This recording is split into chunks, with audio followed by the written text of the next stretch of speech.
ہاں یہ لو، کارل نے جھک کر میز پر سے ایک فائل اٹھا کر راڈلف کو تھماتے ہوئے کہا، تم اسے دیکھو، میں چائے منگاتا ہوں۔ رائٹ، راڈلف نے کہا اور آرام سے صوفے کی پشت کاٹ سے ٹک کر فائل کھولی اور اس کا مطالعہ کرنے لگا۔ پھر وہ اس وقت چونکا تھا جب کارل اور ایک دوسرا آدمی چائے کی ٹرے لیے کمرے میں آئے تھے۔ مطالعہ کر لیا؟ کارل نے چائے بناتے ہوئے پوچھا۔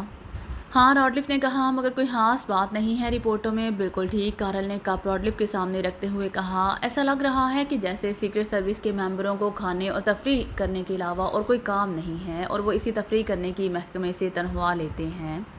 ان لوگوں سے پوچھ گچھ کی تھی؟ ہاں، کارل نے کہا، یہ جانتے ہوئے بھی کہ نتیجہ صفر نکلے گا۔ ہم نے ان لوگوں کو اغوا کر کے X2 کے بارے میں پوچھ گچھ کی تھی، پھر نتیجہ صفر ہی نکلا کیا؟ راڈلف نے پوچھا۔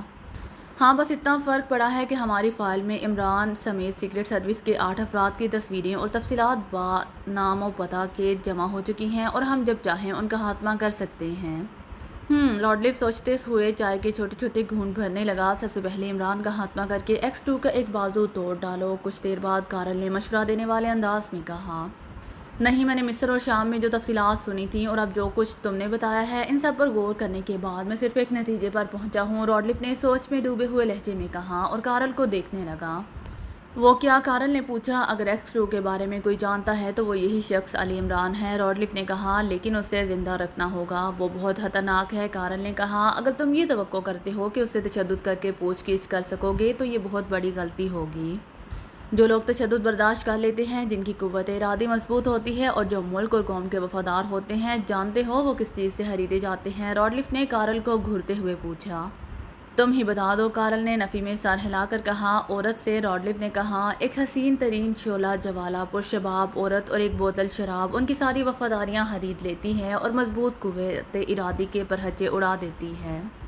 سمجھے مسٹر کارل؟ سمجھ گیا، کارل نے کہا، مگر عمران کے سامنے یہ سارے حربے بیکار ہیں۔ وہ کیوں؟ راڈلف نے پوچھا۔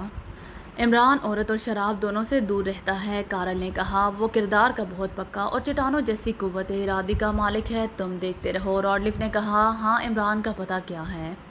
آج تک وہ سر رحمان کی کوٹھی میں رہتا تھا اور کوٹھی سے پہلے والا پتہ درکار ہے، راڈلف نے بات کاٹتے ہوئے کہا اور کارل نے اسے عمران کے فلیٹ کا پتہ بتاتے ہوئے کہا، آج کل فلیٹ میں تالا لگا ہوا ہے۔ کیوں؟ راڈلف نے پوچھا۔ تم نے کہا نا کہ عمران کی شادی ہو گئی، اس کی بیوی سر رحمان کی ہی کوٹھی میں ہے اور وہاں سے باہر نہیں نکلی، کارل نے کہا، اور آج کی تازہ ترین اطلاع یہ ہے کہ عمران ایک بیٹے کا باپ بن گیا ہے، مگر ابھی شاید اس کی خبر اس سے نہیں ہو سکی ہے۔ یہ تم کیسے کہہ سکتے ہو؟ راڈلف نے پوچھا۔ عمران کے کوٹھی چھوڑنے کے بعد دوپہر کے وقت لڑکا ہوا ہے۔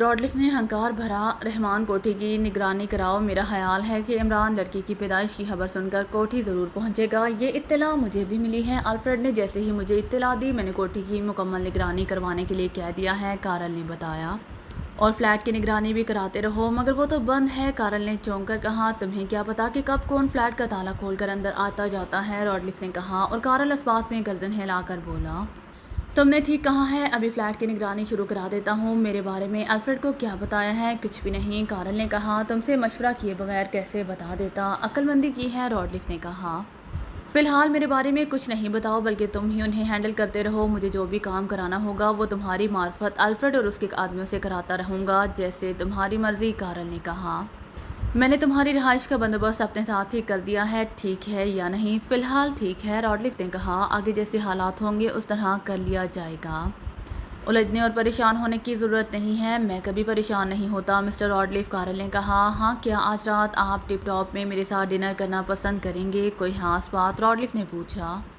ٹپ ٹاپ نائٹ کلب عمران کا خاص اڈا ہے، پھر میں تمہارے ساتھ ڈنر پر ضرور چلوں گا، راڈلف نے سنجیدگی سے کہا، اس کے ماتھے پر شکنیں ابھر آئی تھیں۔ کوئی خاص بات؟ عمران نے پوچھا۔ سلیمان کا فون ہے، بلیک زیرو نے کہا، خیریت پوچھ رہا ہوگا، عمران نے کہا۔ ہاں، بلیک زیرو نے کہا، اور ایک اطلاع بھی دی ہے۔ وہ کیا؟ عمران نے پوچھا۔ آپ خود ہی بات کر لیں، بلیک زیرو نے کہا، اور ریسیور عمران کی طرف بڑھا دیا۔ عمران نے ریسیور لیا اور بلیک زیرو کو گھورنے لگا۔ ایسی کیا بات ہے جو تم مجھے نہیں بتلا سکتے؟ آپ سلیمان سے بات کر لیں، بلیک زیرو نے کہا۔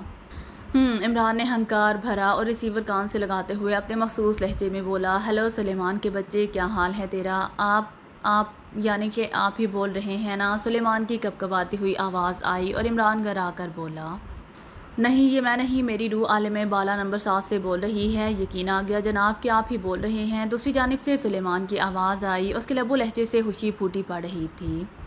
تو بول کہاں سے رہا ہے؟ عمران گرایا تھا کوٹھی سے صاحب، سلیمان کی آواز آئی۔ کیوں؟ عمران نے پوچھا۔ فلیٹ کیوں بند کیا ہے؟ بڑے صاحب نے بلا بھیجا تھا صاحب۔ کس لیے؟ عمران نے پوچھا۔ چھوٹی بی بی کی خدمت کے لیے، سلیمان کی آواز آئی۔ کون سی چھوٹی بی بی؟ ثریا کی بچی کی بات کر رہا ہے؟ نہیں صاحب، میں نائلہ عرشی بی بی کی بات کر رہا ہوں۔ ابے تو اس کی خدمت کرتا ہے؟ عمران گرایا۔ میں نہیں، گل رخ، سلیمان نے جلدی سے کہا۔ مجھے تو گل رخ کے ساتھ ہی جانا پڑا تھا صاحب، ایسا لگ رہا ہے جیسے میں گرداماد بن گیا ہوں۔ ہائے! عمران گرایا، یہ تو گرداماد کیسے بن گیا؟ وہ کوٹھی کو اپنا میکہ ہی کہتی ہے صاحب، سلیمان کی رو دینے والی آواز آئی، اور اس طرح حکم چلا رہی ہے جیسے واقعی یہ اس کا میکہ ہو۔ پھر بھاگا وہاں سے۔ عمران نے کہا، فلیٹ میں جانا ٹھیک نہیں ہے صاحب۔ وہ کیوں؟ عمران نے پوچھا۔ کیا وہاں جن بھوت آ گئے ہیں؟ نہیں صاحب، سلیمان کی آواز آئی۔ آپ کی کوٹھی سے نکلتے کی خبر سنتے ہی میں بھی چل پڑا تھا، سوچا آپ فلیٹ ہی ہوں گے، مگر کیا؟ بول چپ کیوں ہے رے؟ فلیٹ پہنچا تو وہ بند ملا، پھر بلڈنگ سے باہر آ کر ایسا محسوس ہوا جیسے کوئی وہاں نگرانی کر رہا ہو۔ سلیمان نے بتایا۔ ہائے، تو پورا جاسوس نمبر 410 بن گیا ہے صاحب، ان میں سے ایک نے میرا تعاقب بھی کیا تھا۔ اچھا، عمران نے کہا، پھر تو نے کیا کیا؟ بچہ جی کو خوب چکر دیے اور بھگا دیا۔ وہ کیسے؟ عمران جھلا کر بولا، پوری بات بتاؤ۔ پیدل ہی سڑکوں پر گھماتا رہا، جب 2 گھنٹے ہو گئے تو میں ایک پبلک لیٹرین میں گھس کر دوسری جانب سے نکلا اور بس میں سوار ہو گیا۔ وہ تیسرے پیچھے نہیں آیا کیا؟ عمران نے پوچھا۔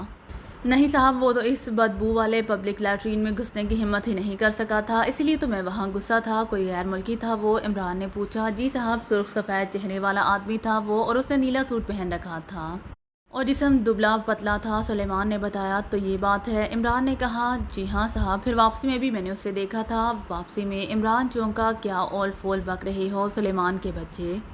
صحیح کہہ رہا ہوں صاحب، ہوا یہ کہ میں غلط بس میں چڑھ گیا، واپس پھر دوسری بس سے آیا تو میں نے اس آدمی کو ایک جگہ دیکھا تھا۔ کون سی جگہ؟ عمران نے پوچھا۔ گرین پلازا ہے نا صاحب، سلیمان نے کہا۔ میں نے اسے گرین پلازا کے سامنے ہی ایک گاڑی سے اتر کر عمارت میں جاتے دیکھا ہے۔ اور تو بس میں بیٹھا تھا؟ کیوں؟ عمران نے پوچھا۔